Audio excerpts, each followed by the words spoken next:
오늘 하나님의 말씀 보면 참 아름답다는 생각이 듭니다. 하나님께서 택하신 사람들, 특별히 하나님의 사람들을 늦은 나이까지도 또 사명을 주실 뿐만 아니라 하나님께서 생명을 주셨다는 생각이 들어요. 이 말씀 보면 레위의 아들들은 이러하다 그러면서 레위 나이는 그들을 자녀들을 낳고 레위의 나이는 137세다. 16절에 그리고 그 뒤에도 보면 20절에도 보면 아므람은 쭉 여베겟을 낳고 아므람의 나이는 137세다. 이렇게 나이들을 쭉 기록하면서 세 명의 나이를 하면서 130세, 137세 이렇게 얘기를 합니다. 이게 성경에 보면 참 오랜 나이가 많아요. 참 나이가 많다라는 생각이 듭니다. 사실 기적 같은 얘기죠. 왜냐하면 하도 성경에 나이 많은 사람들이 많다 보니까 그런갑다. 왜 요즘과는 너무 다른, 옛날에 되게 오래 살았나? 이런 생각이 듭니다. 사실 거의 모세, 노아 전에도 마찬가지고 노아도 마찬가지고 그 이후에도 마찬가지고 아브라함도 사라도 다 나이가 많다 보니까 이게 참 그런 생각을 들어요. 옛날에 많이 살았나? 이런 생각을 자꾸만 들게 되죠. 근데 사실은 평균 나이는 그렇진 않은 거죠. 예전에는 더 나이가 사실은 이렇게 많을 수가 없는 건데 기적 같은 이야기입니다. 사실은요. 하나님의 특별하게 이 나이 많은 하나님의 은혜를 받은 사람들이 이렇게 살았던 거죠. 왜냐하면 예수님 당시에도 평균 나이가 한 30세 정도 됐거든요. 우리나라도 1800년대까지 30세에서 35세가 평균 나이입니다. 평균 나이. 그러니까 많이 살아도 40. 그래서 우리는 예전에 그런 여러 가지 이게 잔치를 했잖아요. 그래서 60세만 돼도 사실은 엄청나게 장수한 거죠. 그래서 이런 성경의 나이들은 독특한 나이들입니다. 분명히 있는 나이지만 하나님의 특별한 은혜였다라는 생각이 들어요. 그래서 하나님께서 이렇게 장수하게 하셨다라는 말씀이 되는 거죠. 그러면 동시에 이 장수했던 사람들, 모세와 아론도 마찬가지입니다. 참 그 당시에 보면 정말 장수했던 하나님의 사람들입니다. 특별하게 오래 사는 거죠. 그러니까 하나님이 80세가 된 모세를 호렙산에서 만나셨어요. 나이가 많은 사람이죠. 그럼에도 불구하고 하나님께서 출애굽이라고 하는 이 명령에 이 놀라운 사명을 주신 거고, 그리고 그가 이제 하나님 저는 못합니다라고 할 때 아론이 있지 않냐라고 할 때 아론의 나이가 정확하게 몇 세인지 그 전에는 안 나옵니다. 근데 이제 다음 장 출애굽기 7장에 보면 7장 7절에 보면 아론의 나이도 나와요. 그러니까 모세가 80세 하나님의 이 소명을 받았고 아론의 나이는 83세였더라. 그러니까 아론은 3살 더 많은 거죠. 그러니까 모세의 누나 미리암은 더 나이가 많았을 거예요. 왜냐하면 모세가 태어나서 3개월인가요? 6개월 갑자기 생각나네. 이렇게 가둬두다가 숨겨두다가 더 이상 아이가 크니까 어떻게 할 수 없어서 나일강에 이제 띄어보낼 때 그의 누나 미리암이 그걸 따라가잖아요. 3살짜리 형 아론이 따라갈 수는 없을 거 아니에요.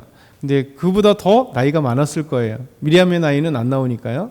어찌됐든 간에 그 몇 세였는지 모르지만 소녀였던 미리암이 따라가면서 모세가 바로 공주가 그 모세를 이렇게 건져내는 모습을 보면서 유모가 필요하다는 사실을 이제 알고, 또 자기 엄마 모세의 친엄마를 이제 소개해서 유모로, 그래서 모세가 젖을 떼기까지 모세의 어머니가 이 젖을 먹이는 이 놀라운 일들을 하는 거죠. 그래서 잘 생각해 보면 또 미리암도 참 나이 많은 장수했던 거예요. 왜냐하면 출애굽에 함께하면서 이제 출애굽의 그 속에서 미리암의 노래가 아주, 미리암이 또 모세와 이렇게 한번 딱 대립하면서 하나님이 그에 대해서 치시고, 그죠? 그래서 그가 나병이 잠깐 들면서 하나님 앞에 회개하면서 또 미리암의 노래까지 하나님을 찬양하는 말씀까지 출애굽에 나오면서 하나님의 은혜 속에 모세도 또 아론도 미리암도 정말 나이 많은 하나님의 사람들. 어찌 보면 우리 하나님께서 십계명에도 말씀하셨지만 하나님 앞에 장수의 그 근원은 하나님이시다라는 생각이 들어요. 왜냐하면 부모를 공경하라 땅에서 장수하리라 이렇게 말씀하시잖아요.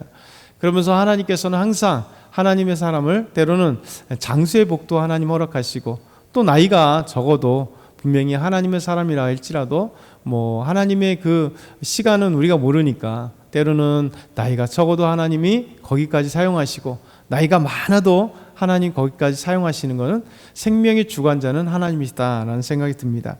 그러면서 우리 하나님은 이제 모세와 아론, 그들 나이 많은, 당시에는 정말 고령 중에 최고령일체인데 이 모세와 아론을 부르시고 하나님의 놀라운 일들을 말씀하시는 거죠. 26절과 27절 보면 이 명령이 그들의 사명이었죠. 같이 읽겠습니다. 이스라엘 자손을 그들의 군대대로 애굽 땅에서 인도하라 하신 여호와의 명령을 받은 자는 이 아론과 모세요. 애굽 왕 바로에게 이스라엘 자손을 애굽에서 내보내라 말한 사람도 이 모세와 아론이었더라. 그렇죠? 앞에는 잠깐 족보가 나오면서 오늘 말씀, 이스라엘 자손을 그들의 군대대로 애굽 땅에서 인도하라 하신 분도 우리 하나님께서 모세와 아론을 통해서 이 사명을 주셨다. 그리고 바로왕 앞에서 가서 이스라엘 자손들을 애굽 땅에서 내놓으시오라고 말하는 사람도 이 사명을 받은 모세와 아론과 모세였다라고 얘기하는 겁니다. 그러면서 오늘 말씀 보면 군대라는, 이스라엘 자손들을 군대라는 표현을 성경에 처음으로 언급합니다. 이제 이스라엘은 하나님 보실 때 군대가 된 거예요. 그러니까 하나님은 군대 장관, 군대 대장이 되시고 왕 되시고, 이제 하나님의 백성들, 이스라엘 백성들은 이제 군대가 되는 거예요. 군대. 그러니까 이름이 사실 그 숫자가 많다고 해서 군대가 되는 건 아니잖아요. 사실 이 이스라엘 사람들은 한 번도 군생활을 해본 적도 없습니다.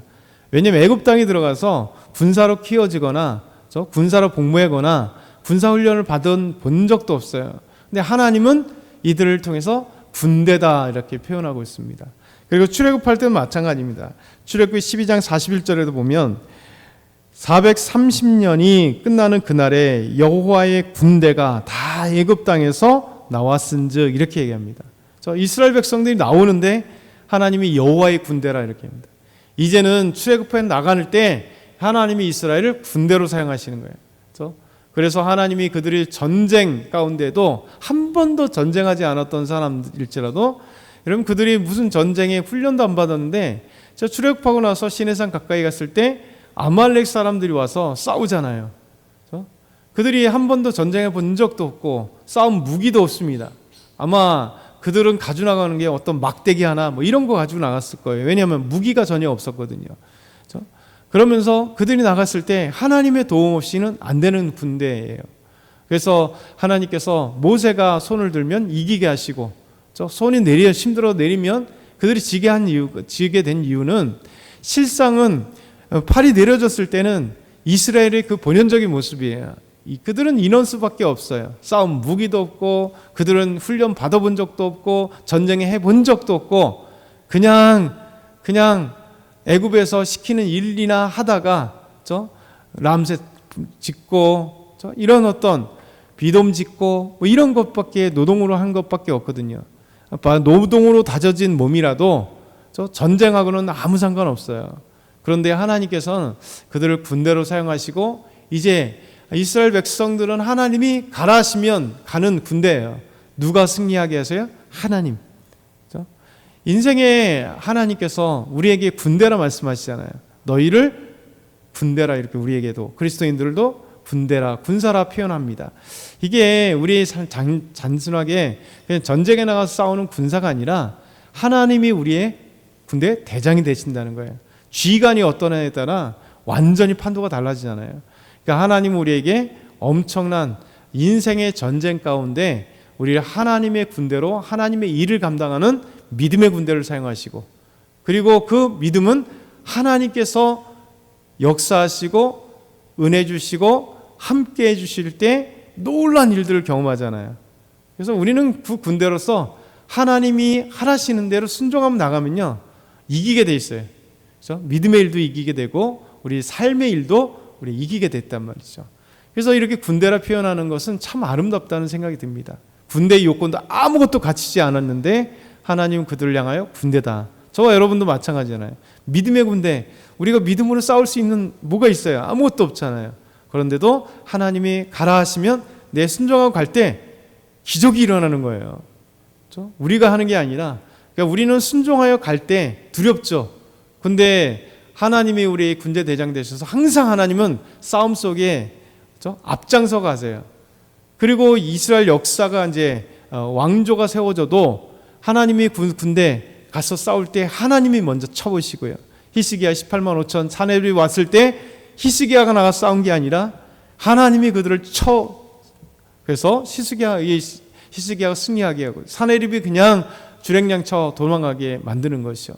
그러니까 여호사밧도 마찬가지죠. 그렇죠? 모압과 암몬과 마온의 사람들이 연합해서 올 때 어떻게 할 줄 알지 못하고 주만 바라봅니다. 그래 금식을 선포하고 그냥 기도할 때 하나님이 천사들을 보내서 그냥 그들이 지들끼리 막 싸우고 가서 다음 날 갔더니 없어서 굶주렸던 사람들 가보니까 이게 웬일이야. 자기들끼리 다 죽어갖고 다 그냥 전리품들이 남아서 조금 가져왔다가 이거 우리는 이렇게 하면 안 돼. 가서 말하잖아요. 이게 하나님의 군대 방법이에요. 우리 삶에 우리 하나님께서 우리가 싸우는 것 같지만 우리 인생의 전쟁은 하나님이 전쟁하신다. 그래서 하나님이 승리케 하신다라고 하는 거죠. 여러분 그럼에도 불구하고 모세의 또 연약함을 한번 보면 돼요. 모세는 또 소명이 부족하다고 또 얘기합니다. 28절 30절 보면 여호와께서 애굽 땅에서 모세에게 말씀하시던 날에, 지금 어디요? 애굽 땅에서 말씀하신 날에 여호와께서 모세에게 말씀하여 이르시되 나는 여호와라. 내가 내게 이르는 바를 너는 애굽 왕 바로에게 다 말하라. 모세가 여호와 앞에서 아뢰되 나는 입이 둔한 자이오니 바로가 어찌 나의 말을 들으리까. 호렙산에서 부를 때 이 말을 한 거잖아요. 저 입이 말 못해요. 힘들어요. 그랬더니 하나님은 쿵 한번 주워봐 보면서 야 말 잘하는 네 형 있지 않냐. 아론을 내가 너 들을게. 그리고 말씀드린 것처럼 교제하지도 않았을 텐데 하나님이 아론을 불러서 이 호렙산까지 오게 하시잖아요. 그리고 만나고 애굽 땅까지 간 거잖아요.